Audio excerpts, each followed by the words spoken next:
Hello everyone, welcome back to CAMNES Studio and happy Easter. Yes, today in this video we're going to briefly understand what are the ancient roots of Easter. Are you ready? Let's go!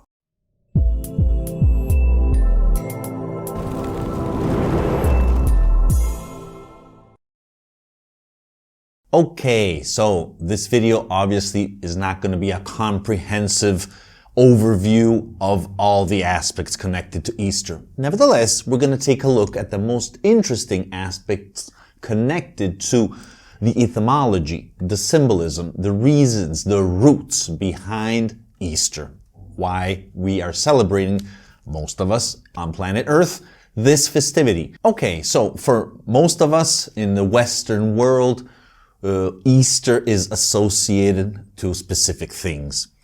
Obviously, mainly the resurrection of Jesus Christ, but not only. I mean, especially for kids, it's a very fun moment when we dye eggs, especially in the US and other countries. We eat chocolate eggs, for example, in Italy.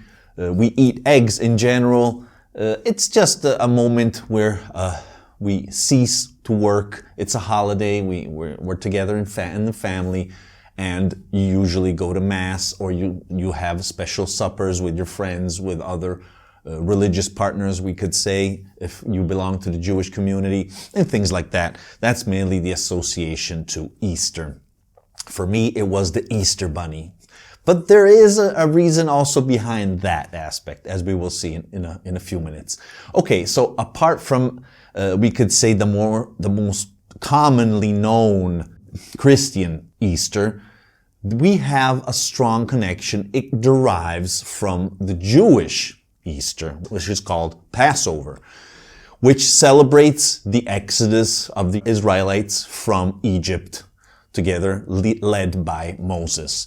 That is the main context, the main reason why Easter is known, is celebrated, which led to the Christian festivity, which is strictly connected to, as we all know, the resurrection of Jesus Christ after 3 days after his crucifixion. These are the two main aspects connected to Easter today and why and from what it comes from. But that's just the main event coming after the more ancient traditions, okay? In fact, if we start to look at the etymology, we start to understand a little bit of what's happening.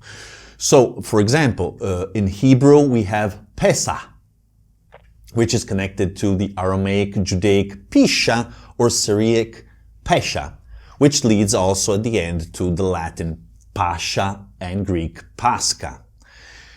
And in fact, for example, in Italy we still call it pasqua, which is very similar, as you can see.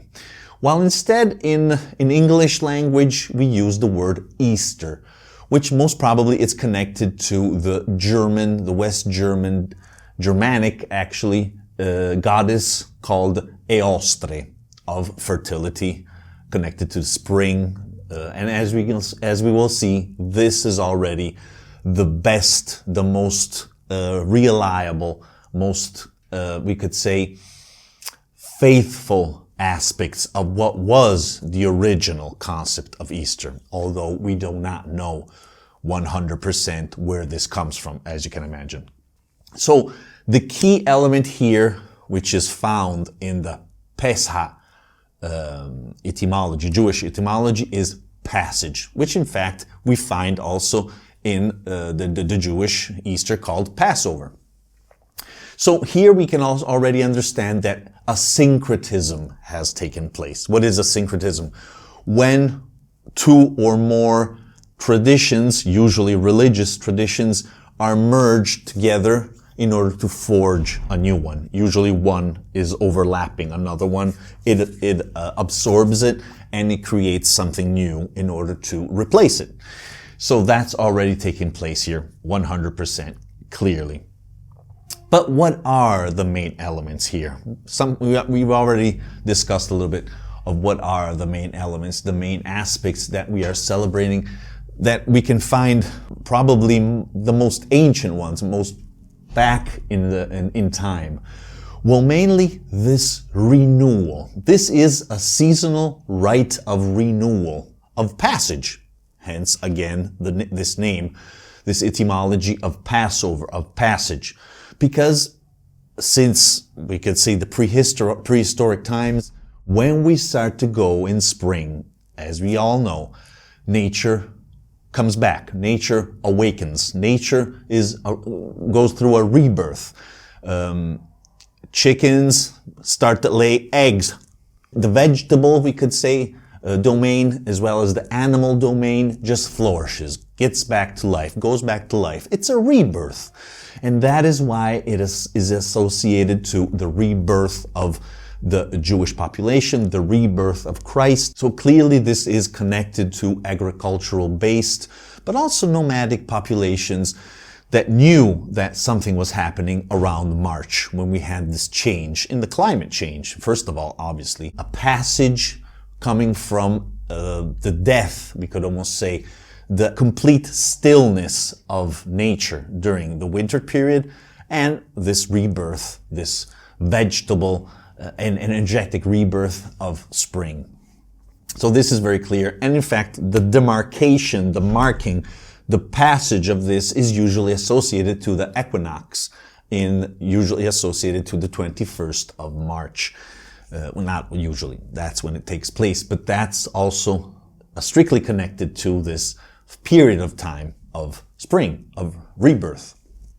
So as we were saying before, we have this renovation, this rebirth of life at a level of the animals surrounding us. That's why we have this connection with the Easter bunny, with bunnies, with rabbits, because they have a very prolific type of a procreation. So we have a lot of bunnies, and so that means a lot of fertility, a lot of positive and rebirthing aspects, elements. That's why that symbol was taken and put there. The same for eggs.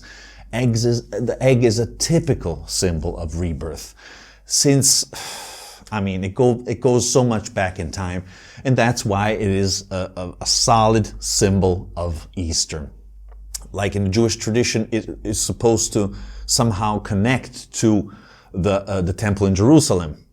That's why we eat traditionally eggs at that time if you're Jewish, or it represents Christ itself, its rebirth, its resurrection after the famous 3 days. And at the same time, it was probably something associated at that time in the past, in the prehistory, to when chickens started finally to do again a lot of eggs, because we're used to have eggs 365 days a year, but that's not normality. Yes, it's not only one period of the year, but this is the main period when nature comes back to life, and hence even animals start to reproduce themselves and obviously make eggs if you are that kind of animal. So as you can clearly see, there are many elements connected way back in time that have evolved. We have this strong development for the Jewish and then Christian tradition, and then it developed and it became what we all know as Easter today. Okay guys, I hope you enjoyed this very brief video with a few elements on this interesting tradition, like many other traditions and festivals during the year. And what else can I say? Remember that understanding the past explains the present and defines our future. Thank you. Hi guys, if you want to discover more about archaeology and our ancient past from a different perspective, make sure to click on the CAMNES logo here below. And don't forget to turn on the notification bell so you will never miss an episode and join the archaeological community in search of the truth.